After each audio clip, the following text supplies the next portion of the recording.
as we continue our lockdown phase 2 day 9 coverage of the lockdown in Lagos, FCT Abuja and other parts of the country.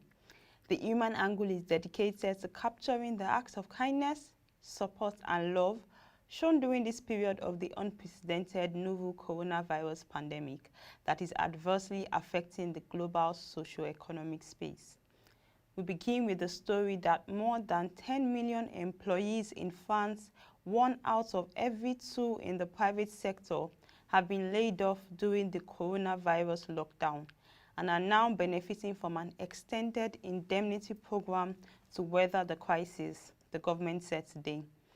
Today in France, there are 10.2 million employees whose salaries are being paid by the states, Labour Minister Muriel Pénicaud told BFM television. Around 820,000 employers, or more than 6 in 10, have applied for a social security program that grants 84% of net pay for workers temporarily laid off because of a drop in business, a number that is increasing day after day, she said. It is a considerable number. We have never done anything like it in our country, she said. President Emmanuel Macron vowed that no company would be abandoned to the risks of bankruptcy when announcing the widespread business closures and stay-at-home orders implemented on March 17th. His government last week raised its economic relief package to 110 billion euros and extended the temporary layoffs program to individuals who employ nannies or cleaners who can no longer come to work. Pénicaud said entire sectors of the economy have effectively been shut down, with 9 out of 10 workers in hotels and restaurants, as well as in construction, now unemployed. We see how big a tax it will be getting back to work after the confinement, with the government plans to start lifting on May 11th, Pénicaud said.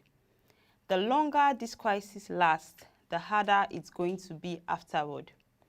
Also, the head of the State Investment Bank, BPI France, said today that nearly 40 billion euros in government-backed low-rate emergency loans have been extended to businesses amid the coronavirus crisis, an average of 140,000 euros to some 251,000 businesses.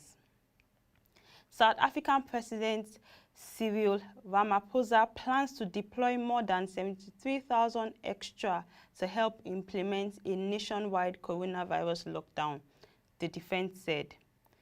The country is 4 weeks into strict police and military enforced shutdown, during which jogging, dog walking and the sale of alcohol have been banned until the end of April. Security forces have struggled to keep people indoors, particularly in overcrowded townships, and the police have been grappling with illegal alcohol sales, sometimes involving its own men. In a letter to Parliament, tweeted by an opposition party leader, Ramaphosa announced his decision to deploy an additional 73,180 members of the South African National Defence Force until June 26th. The operation is expected to cost around 4.5 billion rand, said the letter, which was dated Tuesday. Those deployed comprise regular, reserve and auxiliary personnel.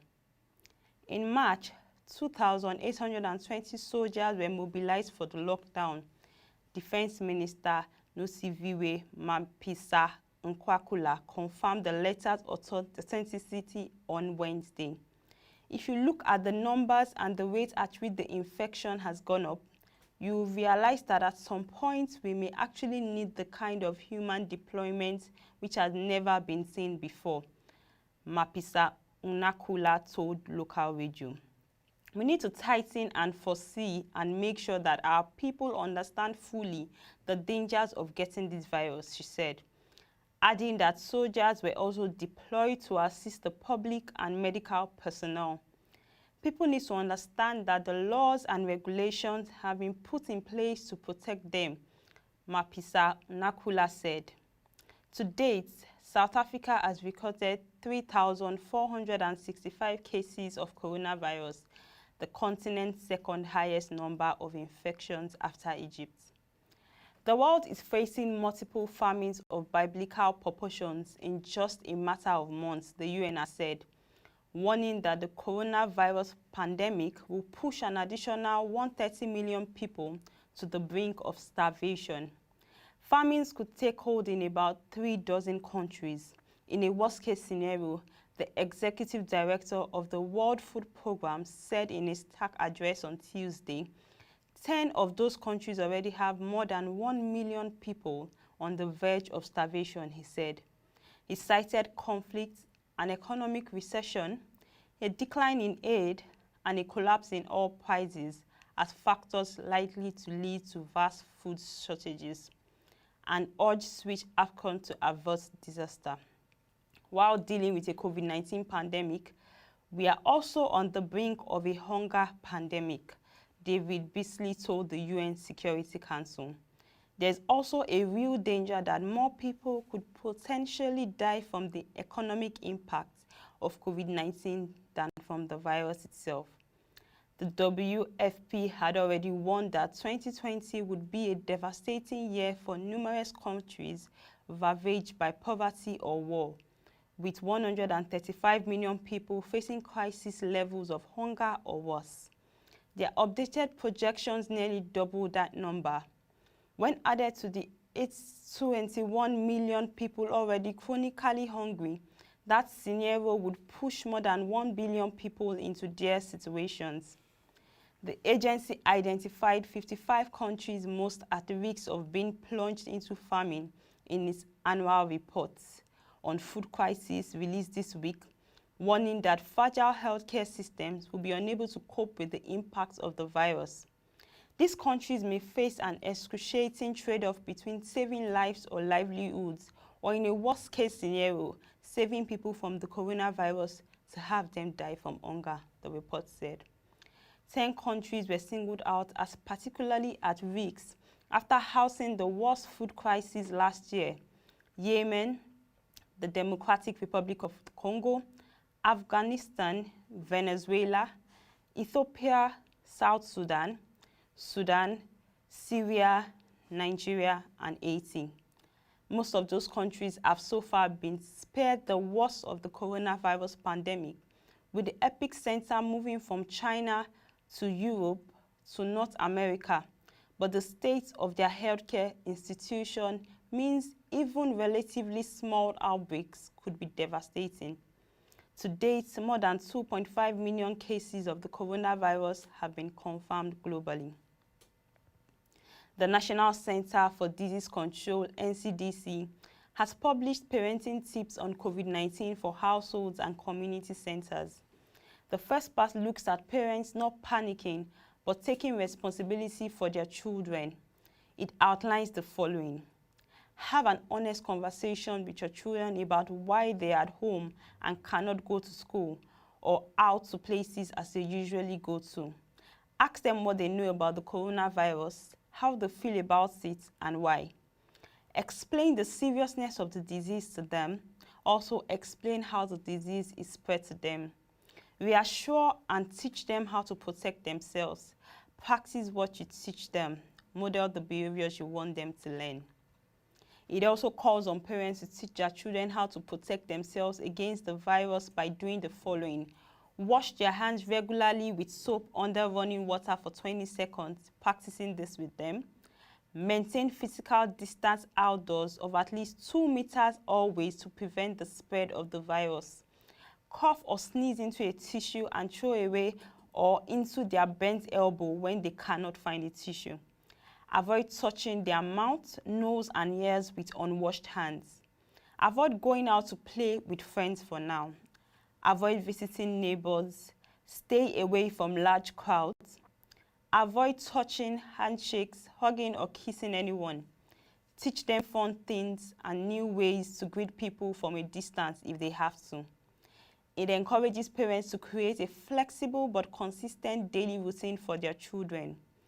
Give them age-appropriate responsibilities at home. Help them stay connected with friends and loved ones through phone calls, SMS, and social media platforms. Make physical exercise with them part of the daily routine. Encourage them to read books. Listen to music, sing and dance with the children. Encourage their creativity, writing, painting, drawing, etc. Ensure they get enough rest. Observe their regular sleeping routine. Help them with their schoolwork, but ensure they also work independently. Play indoor games together as a family, such as Ludo, What's, PlayStation. Do chores together, such as cleaning, washing, and so on. Teach them age-appropriate skills like cooking, sewing, photography, drawing, video editing, fixing broken things in the house. Plan daily meals together with children. Take early morning strolls within your community alone. Also, staying at home with children at this time can be overwhelming. A few tips on how to manage the stress are: take a break, rest as much as you can and get enough sleep. Practice self-care, take care of your mind. Talk about your concerns. Anxiety at this time is normal. Get enough sleep, at least 8 hours a night. Also, maintain your spirituality if you're religious. Stay connected with friends and family, and make physical exercise part of your daily routine. Try to include fruits and vegetables in your daily diets and try new recipes with your family. Also, focus on the things that you can control. The Lagos State government has launched a telemed for residents as part of concerted efforts amid its protecting the citizens and reducing their risks of contracting the coronavirus disease.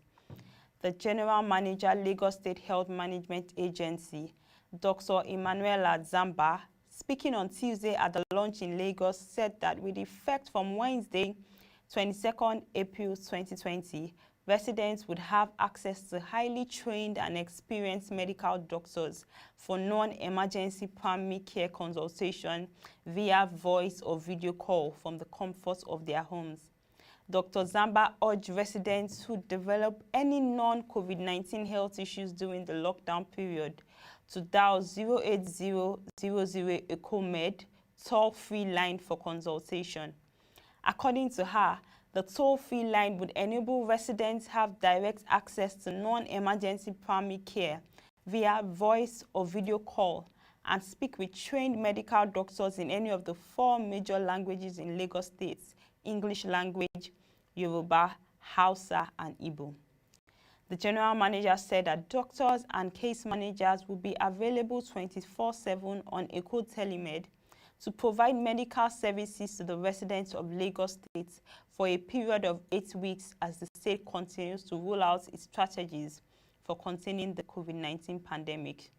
She averred that if further medical treatment is needed after due consultation with the medical doctors, non-coronavirus cases will be referred to designated healthcare providers under the Lagos State Health Scheme or preferred healthcare providers, stressing that patients with high COVID-19 suspicion will be directed to destination testing centers and isolation centers in Lagos State through the hotline 08000 Corona. Welcome back, and we encourage you to send your videos and pictures to news@proshareng.com or programs@proshareng.com and let us share your experience and views. And that will be all for this edition of WebTV Coronanomics. You can visit our website www.proshareng.com to get more updates from our news stories and videos. You can also follow our social media platforms showing on the screen for further updates on our market reports. Join us by 9 p.m. for our 9th segment, which will be streamed live on our YouTube, Periscope, and Twitter channels. Till we come your way again, thank you for watching, and please do stay safe.